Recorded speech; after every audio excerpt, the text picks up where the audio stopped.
Alam mo what's interesting? Everybody wants financial freedom. Lahat gusto ng passive income. Lahat gusto na merong option sa buhay. Lahat naman gusto na mas maraming time para sa pamilya. Pero very few people are willing to do the boring things that actually created financial freedom. Kasi let's be honest, gusto natin mabilis. Mabilis na internet, mabilis na delivery, mabilis na results. At minsan gusto rin natin na mabilis na yumaman. Pero what if that's the wrong way of thinking about it? What if the people that actually become financially free are not the fastest? What if sila yung pinaka-consistent? Think about it. 5 years from now, darating talaga yon. Whether mag-invest ka o hindi. Whether mag-ipon ka o hindi. Whether bumili ka ng rental mo o hindi. Time keeps moving. The real question is, ano ba ang ginagawa mo habang lumilipas yung panahon? Ano ang binubuo mo? Assets ba? Cash flow ba? Future freedom mo ba? O puro plano pa rin?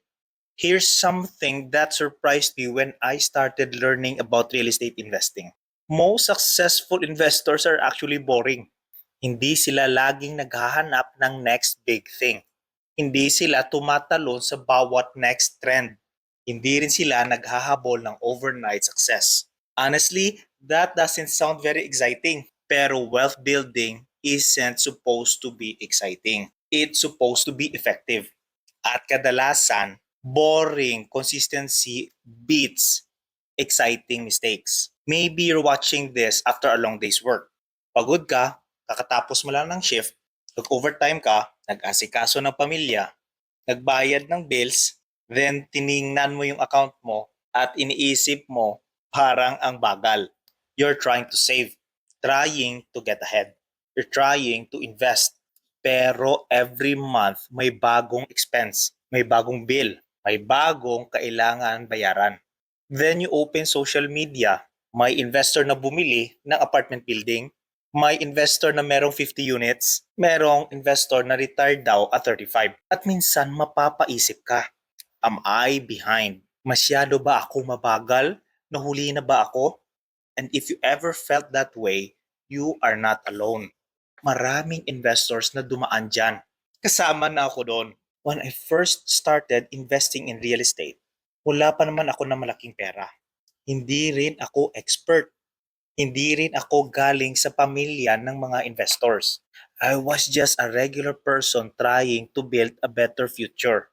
Like many people, may trabaho, may responsibilities, may bills, may goals, at syempre, may takot. I remember looking at my first property. Ang daming tanong sa isip ko. What if mawala ng tenant? What if may malaking repair? What if magkamali ako? What if mawalan ako ng pera? Pero habang tumatagal, I realized something. The goal is not to avoid mistakes. The goal is to learn and keep moving. Kasi lahat ng investors na kilala ko, nagkamali rin. Nagkaroon din ng bad tenants. Nagkaroon din ng mga repairs. Nagkaroon din ng mga setbacks. The difference is hindi sila tumigil. And maybe that's exactly what someone needs to hear today. You don't need to be perfect. Hindi mo kailangan alam lahat.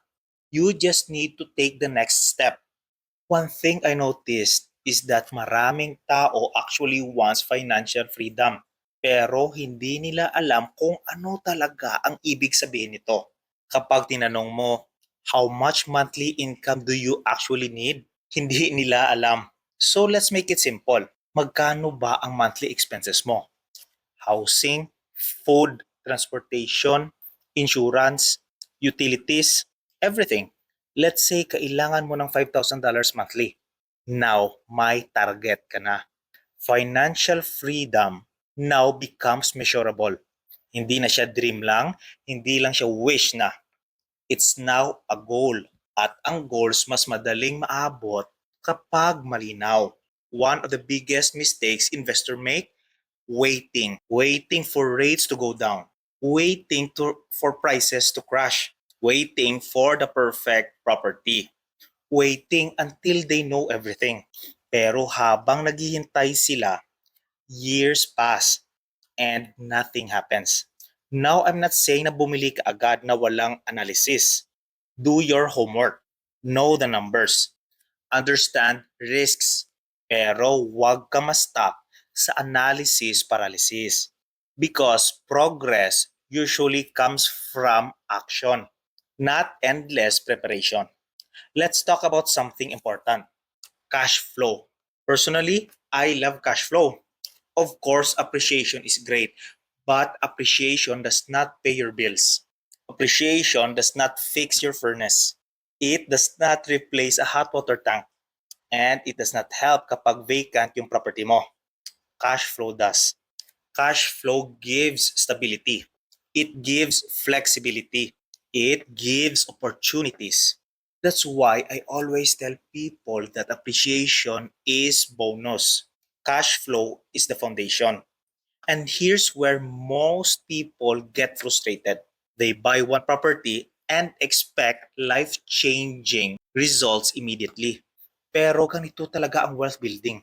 Slow sa simula. Then eventually, momentum starts building.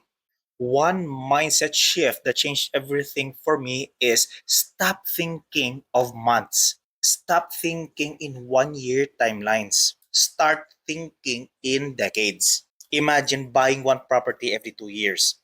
Sounds slow, right? Pero after 10 years, that's actually 5 properties. After 20 years, maybe 10 properties. Add mortgage pay down, rent increases, equity growth. Suddenly, things start looking different now. Most people underestimate what they can do in 10 years. Here's a trap most people fall into. As income goes up, expenses go up too. Mas malaking income, mas malaking gastos. Mas malaking income, mas malaking lifestyle. So instead of doing that, consider investing. Use cash flow to build reserves, save for down payments, improve properties, create future opportunities. Remember, cash flow today can become another property. Real estate is not perfect. Magkakaroon ka ng repairs, vacancies, unexpected expenses. That's normal. Hindi ibig sabihin na mali yung investment. Hindi ibig sabihin na failure ka. It simply means that you're operating a business. The goal is not to avoid problems. The goal is becoming good at solving them. Looking back, some of my biggest lessons came from challenges, not from easy deals, not from smooth transactions. The difficult experiences taught me more, and those lessons helped me grow to be a better investor. This is probably one of the biggest lessons I've learned. Motivation comes and goes. May araw na inspired ka. May araw na hindi. May mga araw na excited ka. At may mga araw na rin na gusto mo magpahinga lang. That's normal. Pero discipline is what keeps you moving. Discipline says, I don't feel like doing this today, but I'm doing it anyway. And that's where results come from. Think about where you were 5 years ago. Para mabilis lang, di ba? Now imagine another 5 years, another 10 years. What are you building during the time? Because the years are going to pass away. Comparison can destroy motivation. Someone will always have more. More properties, more cash flow, more experience, more money. And that's okay. Their journey is not your journey. Your job is not to beat them. Your job is to improve your own situation. Focus on your goals, on your own family, on your future. The longer I invest, the more I realize this. Success is often about staying in the game, not being the smartest, not being the fastest, not having the most money, just staying consistent, learning, improving, adapting, continuing, because consistency eventually compounds. And that's when things start to get exciting. Financial freedom is not one big decision, it's thousands of small decisions. Choosing to save, choosing to learn, choosing to invest, choosing patience, choosing consistency again and again until one day you look back and realize your entire life has changed. 5 years from now is coming. 10 years from now is coming. The future version of you is waiting. The question is, will that future version of you thank you for starting today or wish you had started sooner? Because time does not stop. The only thing we control is what we do while it's moving. If you're building your future one rental at a time, comment below. Slow and steady wins. I want to know where you are in your journey. Saving for your first property? Buying your first rental? Growing your portfolio? Comment below. And if this video gave you value, hit like and subscribe. I share real world lessons about real estate investing, financial freedom, cash flow, and long term wealth building. And remember this, hindi mo kailangan yumaman agad. Hindi mo kailangan na may pinakamalaking portfolio. Hindi mo kailangan maging pinakamabilis. You just need to keep moving forward. Because slow and steady may not look impressive, pero 10 years from now, it could completely change your life. See you in the next video.